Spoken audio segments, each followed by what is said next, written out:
Hello, this is Bennett Davison in Torin, Washington with EuroHooplife. We're going to be interviewing Torin about his 2017 team in KK Behac in Bosnia. How are you doing today, Torin? I'm doing great. Thanks for asking, Ben. Nice. So give me a little background detail of how you got in contact with the team, what the team was like, your experience as a fairly new basketball player in the international FIBA basketball world. Yeah. Well, coming out of college, I went to a smaller school, so it wasn't really a lot of agents or teams really knocking down my door. So I kind of had to be proactive, and I sent out a ton of emails endlessly, contacted a lot of teams and agents via Facebook.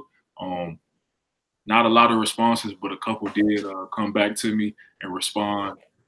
See, it was a little different for me because I am 6'7", so I did kind of stand out opposed to being a smaller guard, but it still was very difficult.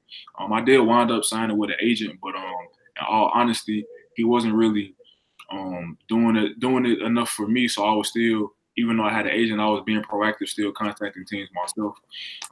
In my opinion, I feel like you really shouldn't rely on anybody.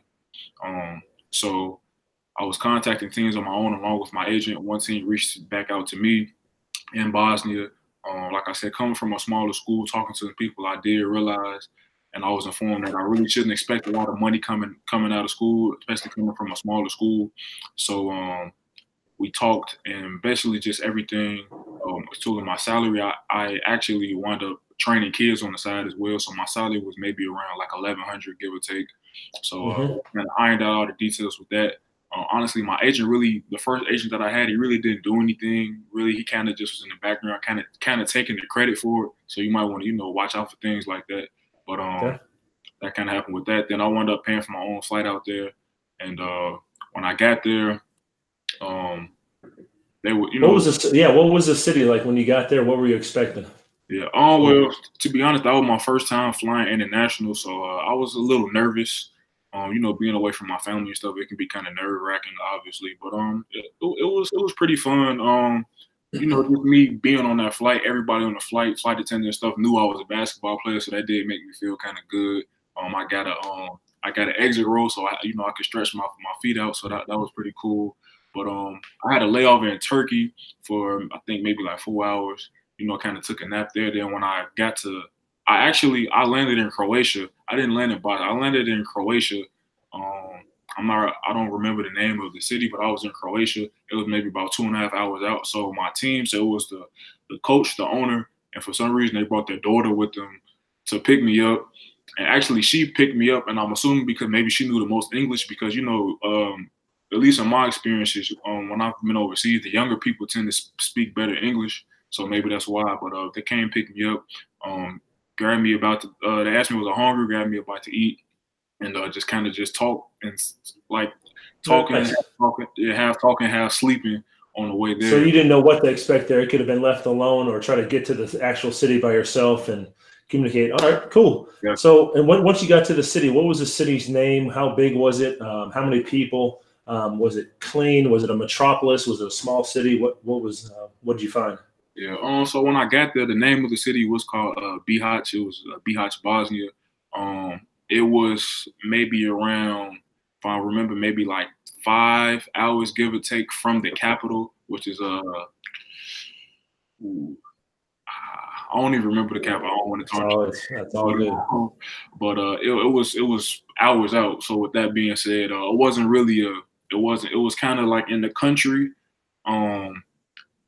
No disrespect to the city, but it wasn't that clean. It wasn't really modern, up to date. So kind of from that. Of course, it had nice things. Where I was located, it was kind of like near downtown, so it did look pretty nice. They had certain things, like hookah lounges and certain stuff, so it was nice.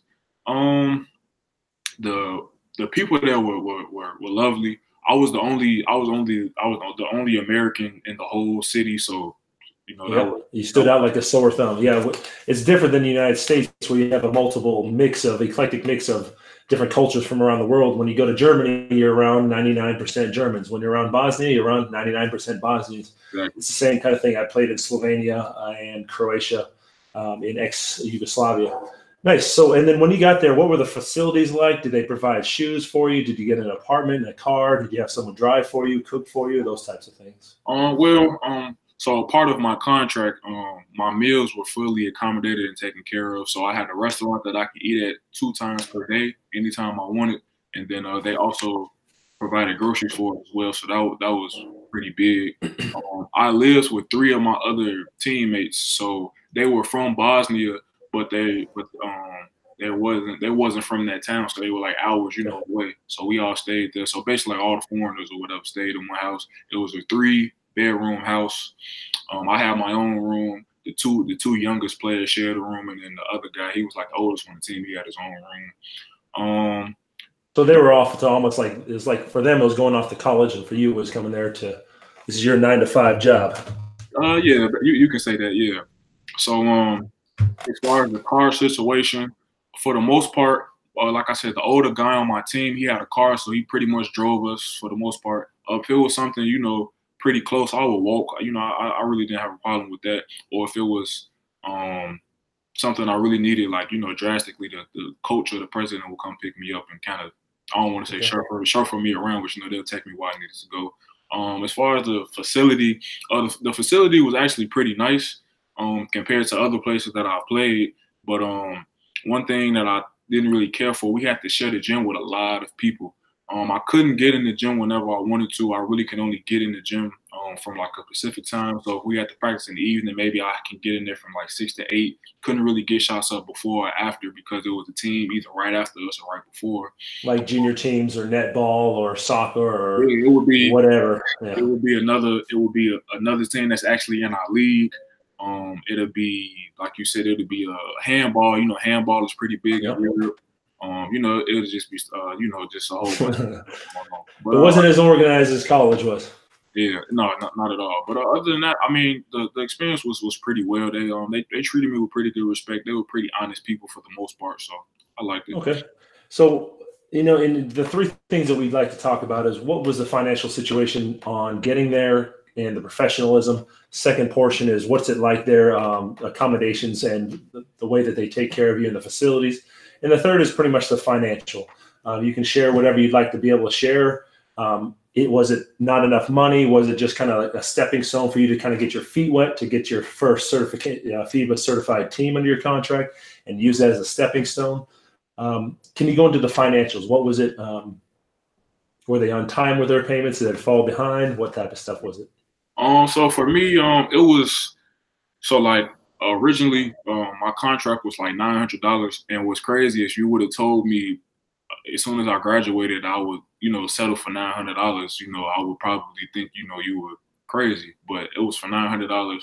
But the thing that kind of got me over the hump was like I stated earlier, I trained kids on the side, so that was like an extra $200-300 in my pocket. I do enjoy helping the youth and stuff. That's something I kind of want to do later on in life, so I feel like that'd be a good head start on that.